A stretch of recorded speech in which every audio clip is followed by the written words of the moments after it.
우리 좌우에 있는 분에게 축복하며 이렇게 인사했으면 좋겠습니다. 하나님께서 당신을 사랑하십니다. 한 번 더 인사합시다. 나도 당신을 사랑합니다.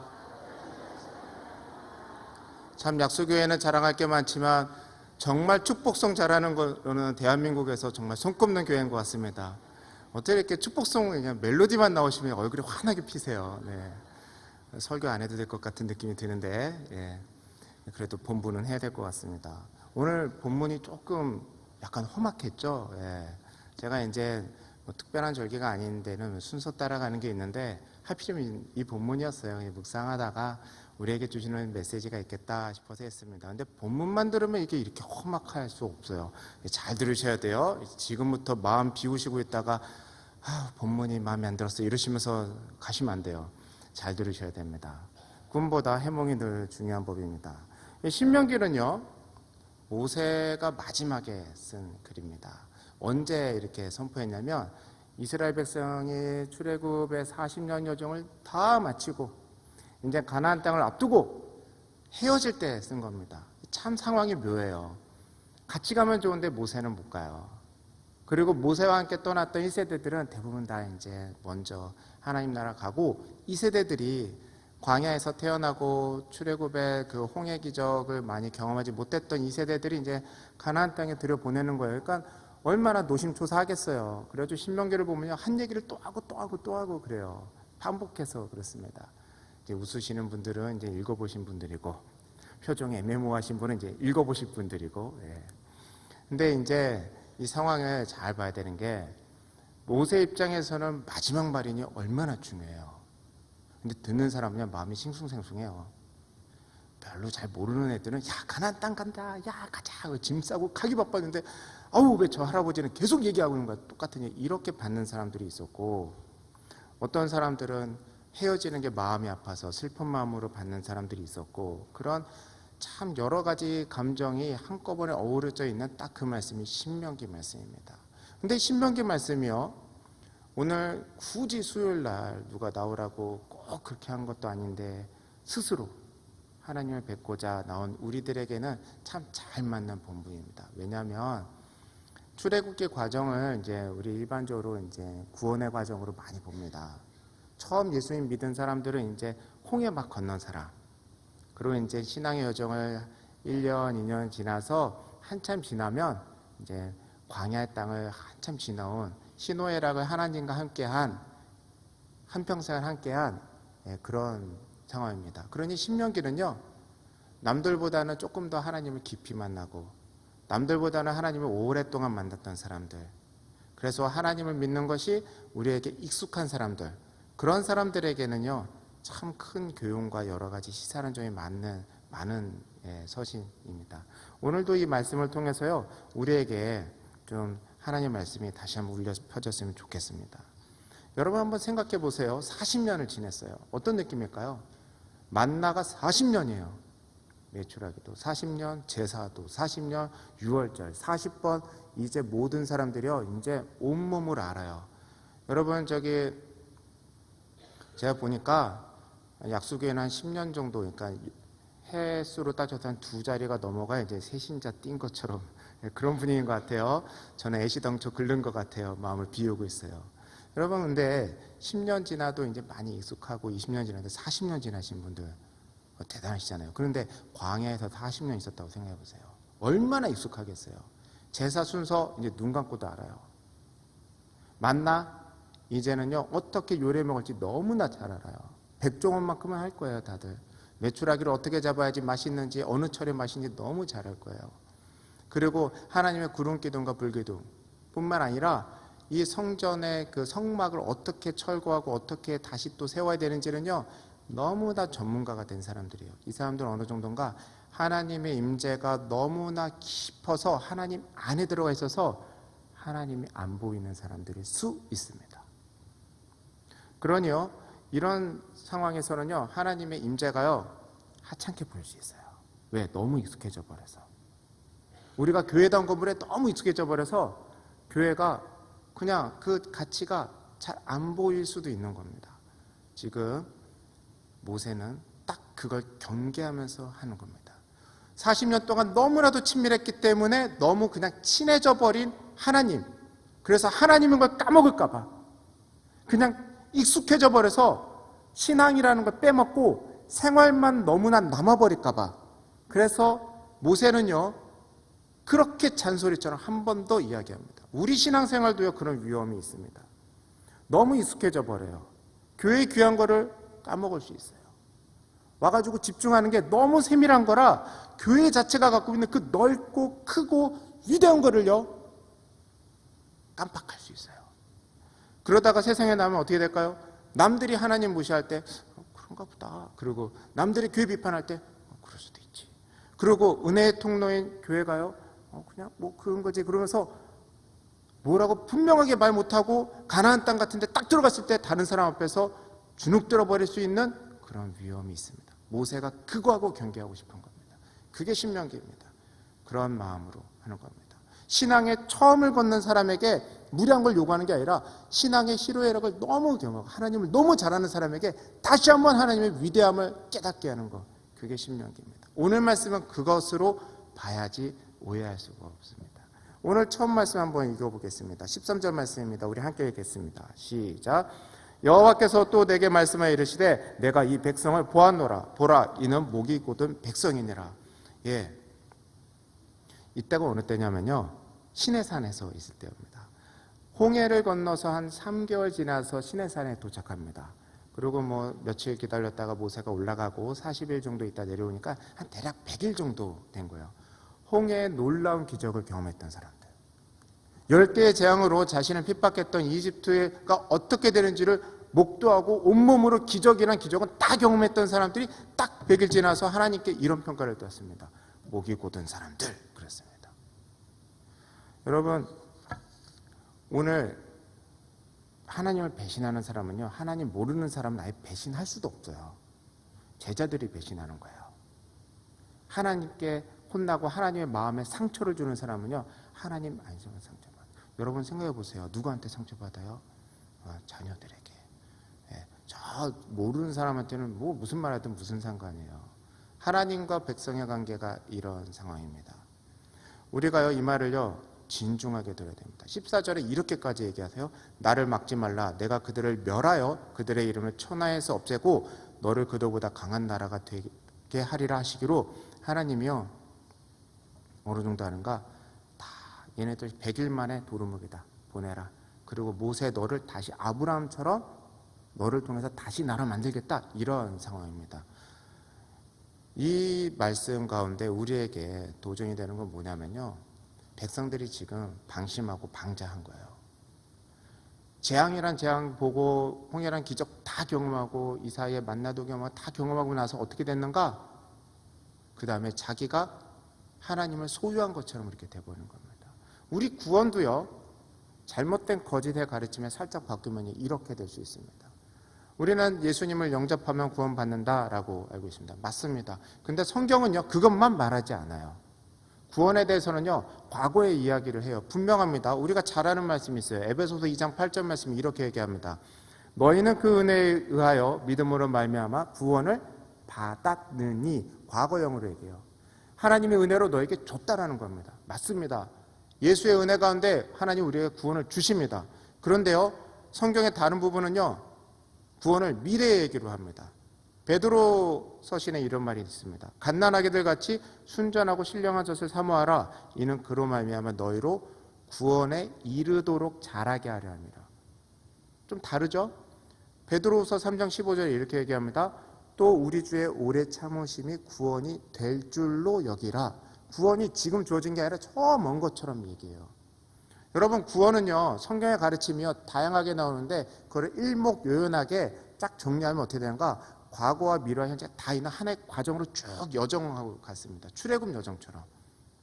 구원은 10개의 재앙으로 과거가 딱 끊겨나가고 홍해를 건너므로 말미암아 유월절 어린 양의 피로 산 백성들에게 주어진 하나님의 은혜로 시작됩니다. 맞습니다. 그런데 그걸로 끝나지 않아요. 가나안 땅까지 그 긴 여정을 가서 영화까지 갑니다.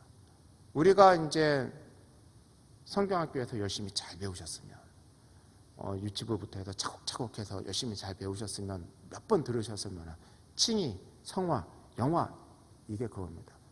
구원은 과거에 다른 번에 주님을 영접하는 그걸로 주어집니다. 그렇게 구원은 시작이 됩니다. 과거에 주어졌습니다. 칭의가 있습니다. 그리고 과거에서 시작한 그 구원은 미래의 종말에 완성됩니다. 새하늘과 새 땅이 주어질 그 마지막 그때에 이루어집니다. 그게 영화입니다. 그러면 오늘은 어떻습니까? 여기서 가르침이 싹 갈립니다. 우리가 한동안 시끄럽게 했던 구원파의 가르침들이 이런 거예요. 한 번 주어졌으니 너희들이 어떻게 살든 괜찮다 이거예요. 그렇게 사단은 거짓말로 우리의 구원을요 확 속여버립니다. 오늘 이스라엘 백성들이 딱 이렇게 빠져버린 겁니다. 한 번 우리가 홍해 건넜으니 이제 끝이다. 괜찮다. 땅은 바뀌었어도 우리가 이집트 때 못했던 거 마음껏 누려보자. 이렇게 살아갑니다. 그거에 하나님이 노하시는 겁니다. 우리가 구원받았던 그 은혜를 한번 생각해 봤으면 좋겠습니다. 우리는 왜 은혜를 받았습니까? 우리가 은혜 받는 동안 예수님은 무엇을 받으셨습니까? 저 십자가는 왜 세워놓은 겁니까? 우리가 하나님께 용서를 받기 위해서 하나님은 우리에게 쏟아질 모든 진노를 예수님께 쏟아부어 버리셨습니다. 그러니 우리가 용서받은 것은 예수님이 대신 그 진노를 온몸으로 하나도 남김없이 다 받으셨기 때문에 우리는 그걸 안 받고 대신 용서만 받게 되는 겁니다. 그래서 은혜라는 겁니다. 지금은 어떻습니까? 이제 그러니 내 맘대로 살면 되는 겁니까? 아닙니다. 하나님은요 이걸 가지고 씨름하는 겁니다. 우리 모두에게 분명히 구원이 오늘도 살아가고 더더욱이 구원 가운데 성장할 수 있는 그 축복이 있길 바랍니다. 성령님께서 늘 보호해서 거짓된 가르침으로 가지 않고 온전히 하나님의 길 가운데 구원의 길을 좌로나 우로나 치우치지 않고 말씀 가운데 분명히 보고 따라갈 수 있는 축복이 우리들과 함께 하길 바랍니다. 어려우세요? 어려우신 분들에게는 꼭 권고합니다. 금요일날 GPS를 꼭 들으세요. 네. 이 부분은 이제 목사님께서 자세히 잘 풀어주실 부분인데요. 여러분 분명하게 알아야 참과 거짓이 구분이 됩니다. 그래야지 내 삶 가운데 어둠과 빛이 구분이 되고 가야 될 길이 구분돼야 그래야 삶이 가벼워지고 신앙의 길이 밝게 보입니다. 여태까지 제가 한 말이 긴가민가 하신 분들은 금요일날 비전홀에서 배우면 됩니다. 오늘 한번 생각해 볼까요? 지금 이제 이 사람들의 문제는 뭐였냐면요. 하나님이 안 보이고 모세도 안 보니까 두렵다는 거예요. 그래서 금송아지를 만들어 버려요. 그런데 이게 문제였던 거예요. 금송아지 만들었던 게. 그럼 어떻게 해야 될까요? 여러분 구원의 모든 건요. 하나님이 주도권을 갖고 있기 때문에 우리에게 은혜입니다. 처음에 우리가 예수 믿은 것도 하나님의 주권적인 은혜로 받았어요. 마지막 날도 하나님이 주권적으로 하시겠다는 거예요. 오늘도 하나님께서 붙잡고 가시겠다는 겁니다. 그러니 우리가 오늘 이 땅에 똑같이 금송아지 만들어야 되는 거 아니야? 불안 가운데 있을 때 모세도 없고 하나님도 없어. 어떡하지? 딱 그런 불안이 왔을 때 내가 뭔가 만들어야겠다 이렇게 빠지는 게 아니라 다시 그 하나님께 가면 됩니다. 여러분 이런 일이요 예수님 때도 있었어요. 예수님께서 변화산에서 내려왔는데 애 갖고 막 쩔쩔 매는 거예요. 제자들이 그걸 못 쫓아내가지고 막 난리가 났어요. 어떻게 해야 될까요? 어쩔 줄 모르는 상황, 내가 신앙인으로서 어떻게 될지 갈팡질팡할 때 두려움과 떨림이 막 내 삶을 파고들 때 어떻게 해야 될까요? 왜 산으로 올라가면 안 됩니까? 왜 그 산에는 모세만 올라가야 됩니까? 올라가는 게 두려우면 밑에서 소리치면 되지 않습니까? 하나님은 보고 계셨는데 귀를 만드신 분이 듣지 않으시겠습니까? 눈을 지으신 분이 볼 수 없겠습니까? 내가 두려우면 딴 사람 보내면 되잖아요. 아론 보고 금송아지 만들고 푹푹 찌르지 말고 아론 보고 야 올라가 너는 죽어도 우리는 살아야 되니까 네가 올라가서 하나님께 물어봐 그러면 되지 않습니까? 여러분 구원의 여정을 살아가는 우리 모든 성도님들에게 하나님의 나라에 침노하면서 하나님께 담대히 나갈 수 있는 그런 용기와 은혜가 있길 바랍니다. 어려우면 무조건 일단 하나님께 가세요. 제발 신앙 문제를 옆 사람한테 묻지 마세요. 옆 사람한테는 인간적인 문제, 세상사를 물어보고 하나님과 관련된 문제는 함께 기도하며 하나님께 나가야 될 문제입니다. 여러분 옆 사람도 잘 몰라요. 아까 10분 동안 여러분 얼굴만 굳은 게 아니라 옆 사람 얼굴도 다 굳어 있어요 지금. 너무 어려운 설교를 수요일 밤에 해가지고 졸려 죽겠는데, 그러니 그때 함께 나오는 겁니다. 함께 하나님께 나가는 겁니다. 그래서 교회인 겁니다. 이제 오늘 이제부터 본론을 시작할 건데요. 모세 이야기를 하려고 해요. 우리가 이제 이스라엘 민족 같은 사람은 아니잖아요. 수준이 있는데 모세 같은 사람이 되지 않겠어요? 자, 이 상황이 있어요. 근데 모세가 이 사이에서 하나님의 놀라운 계약서를 받아요. 모세야, 쟤네들 버리고 너하고 독점계약 좀 맺자. 이제 이스라엘 민족 버리고 너하고 민족 하겠다. 딱 이 계약이 나서요. 어떻게 하시겠어요? 사인해야 돼요, 말아야 돼요? 내가 너한테만 은혜 줄 테니까 딴 애들 치우자. 그럼 어떻게 해야 돼요? 쟤네들은 애시당초 글러먹었다. 어느 날 하나님께서 저 말고 이제 이 자리에 딱 오셔가지고, 약수교회 성도들아, 너희들 너무 잘한다. 내가 너희들을 통해서 새로운 민족을 만들 테니, 아이고 대한민국을 접자. 어떡하셔야 돼요? 지금 딱 이렇게 독점계약권이 딱 들어왔어요.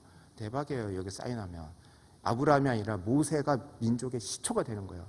근데 모세는요, 다음에 그냥 내려와 버려요. 뒤도 안 돌아보고. 그러고 나서 하나님과 민족 사이를 중재하는데요, 두 가지의 독특한 일을 합니다. 그 두 가지가 오늘 제가 전하고 싶은 거예요. 첫 번째가 뭔가, 죄를 구분하고요, 죄에 분노하고 죄를 끊어버립니다. 17절에 이렇게 얘기합니다. 내가 그 두 돌판을 내 두 손으로 들어던져 너희 목전에 깨뜨려 놓으라. 여러분, 하나님은 화난 게 아니에요. 모세도요, 화가 났어요. 요즘에는 좀 화내면 좀 그렇죠. 제가 화내면서 설교하면 좋으시겠어요? 말이 안 되잖아요. 맞아요. 그런데 이런 게 왜 있을까요?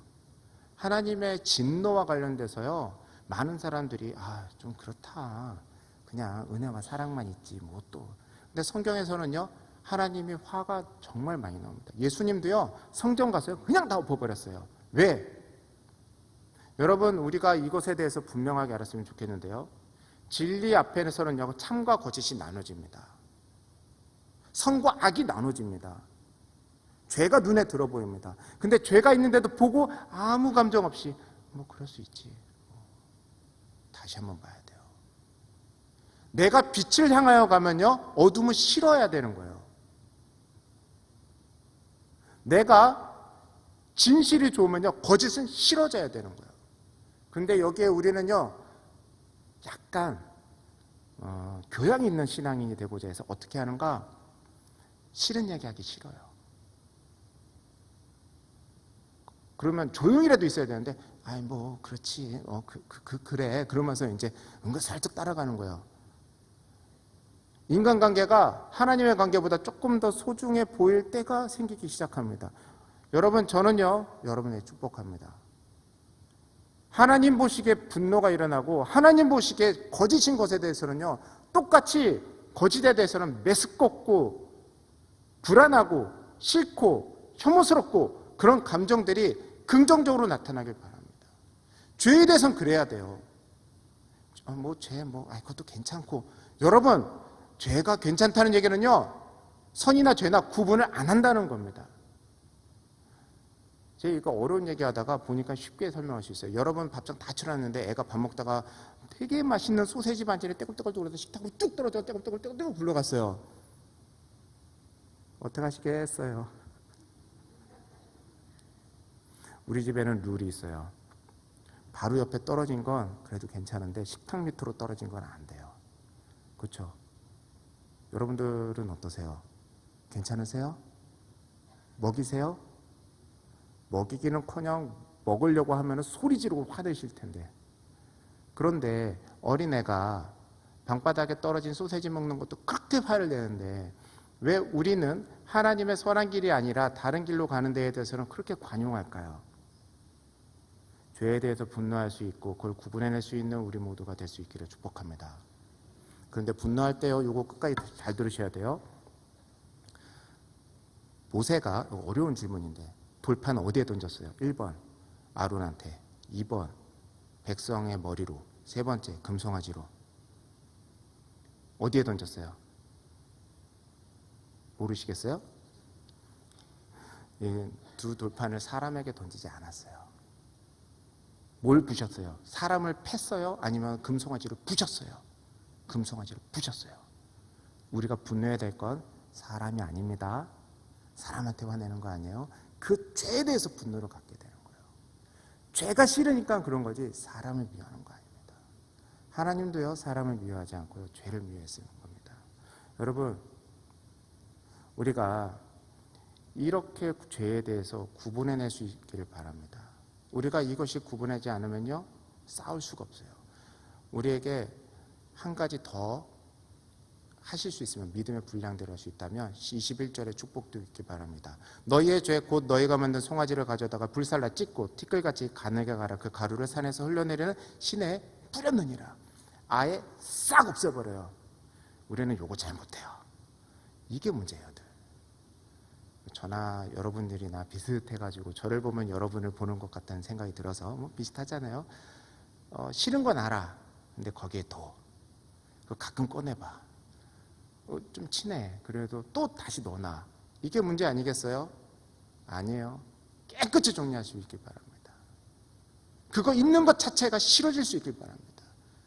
우리 집 안에 그게 있는 것 자체가 답답하길 바랍니다. 내 마음 안에 그런 마음이 들어오는 것 자체가 그게 싫어질 수 있길 바랍니다. 그리고 그걸 깨끗하게 성령의 능력으로 정리될 수 있는 그런 일들이 있길 바랍니다. 자, 이제 제일 중요한 것. 두 번째가 뭐냐면 중보합니다. 18절 말씀 중요한 말씀인데요.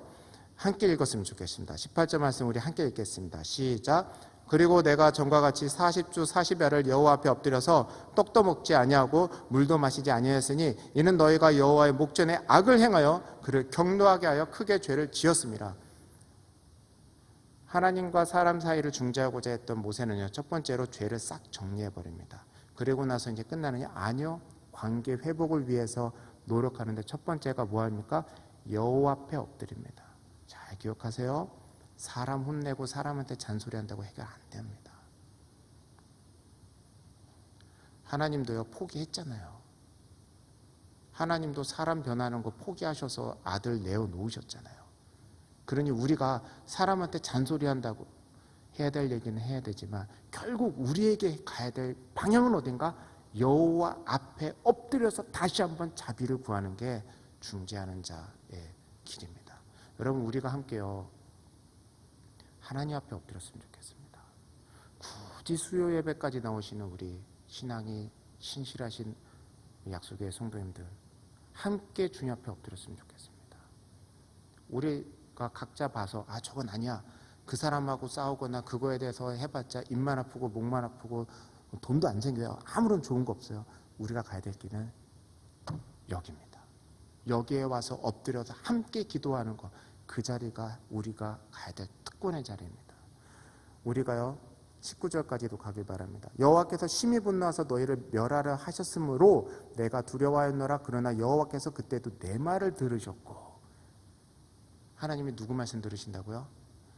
생각해 보세요. 여러분 주변에 정말 화 진짜 많이 내는 사람이 있는데 내 말만 들어.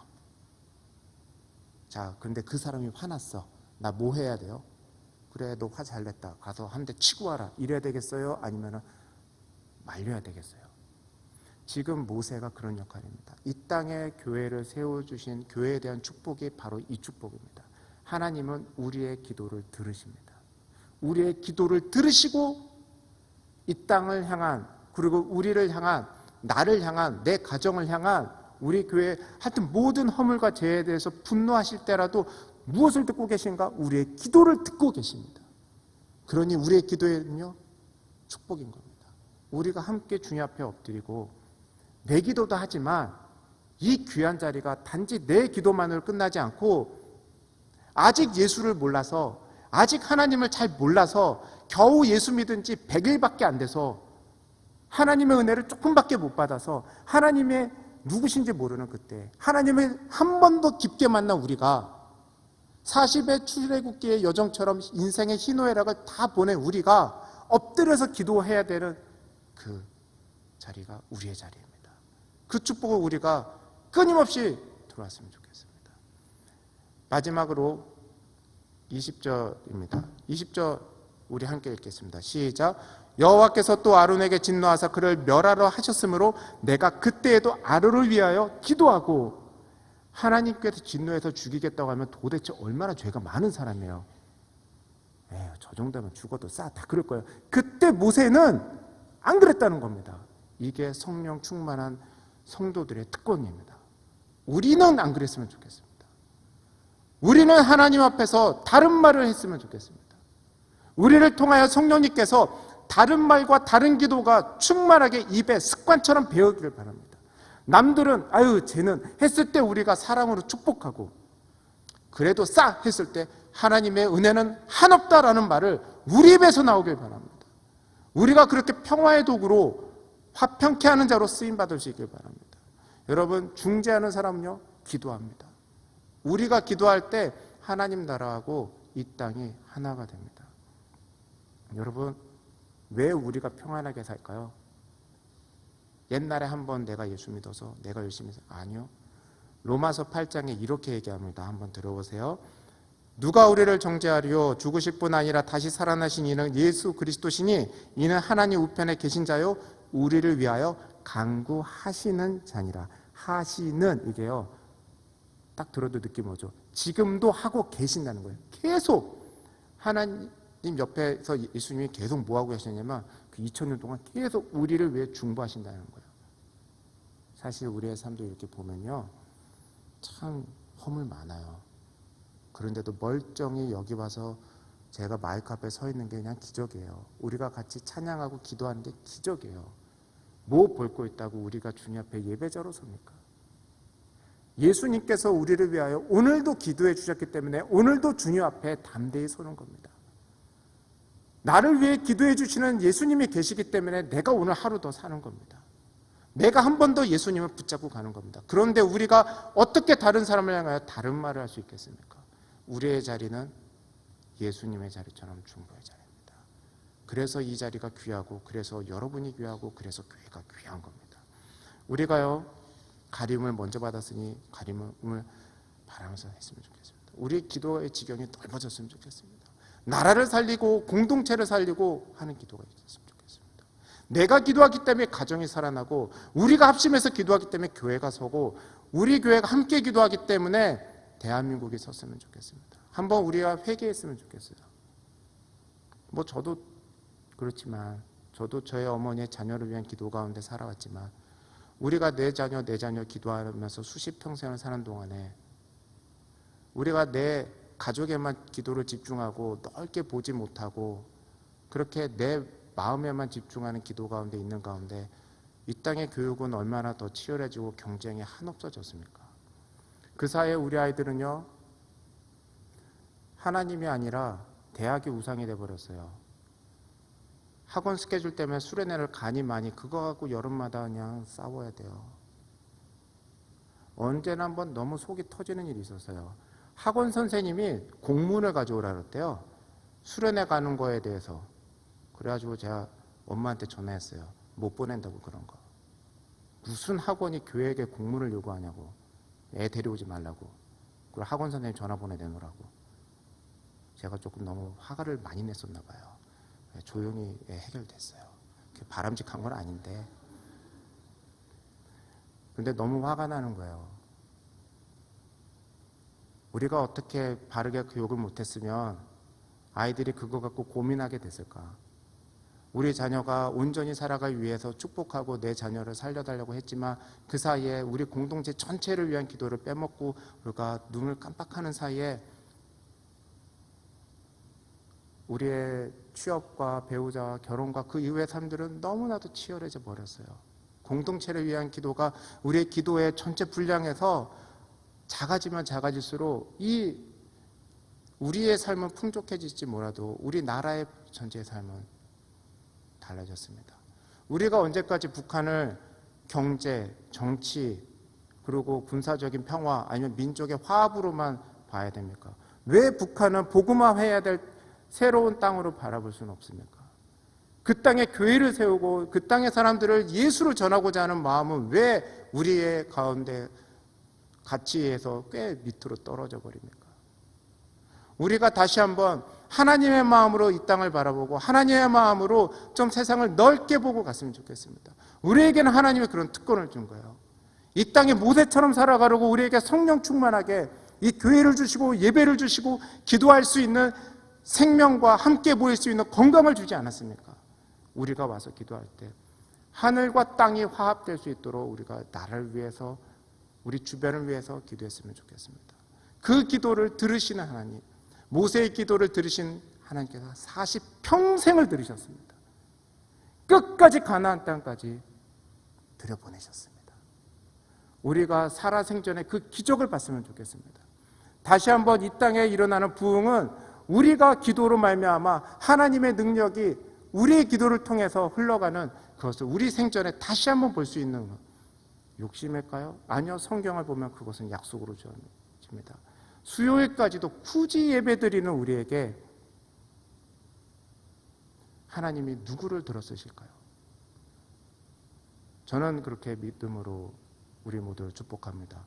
수요일까지도 굳이 봐서 기도하는 우리를 하나님이 들어쓰실 겁니다. 우리의 기도를 들으시고 하늘과 땅 사이에 모든 진노를 거두시고 하늘의 은혜가 우리의 기도를 통하여 흘러갈 것입니다. 우리 그 믿음을 가지고 함께 더욱더 깊이 주님 앞에 간구하며 나가는 하나님의 중보자 되길 축복합니다.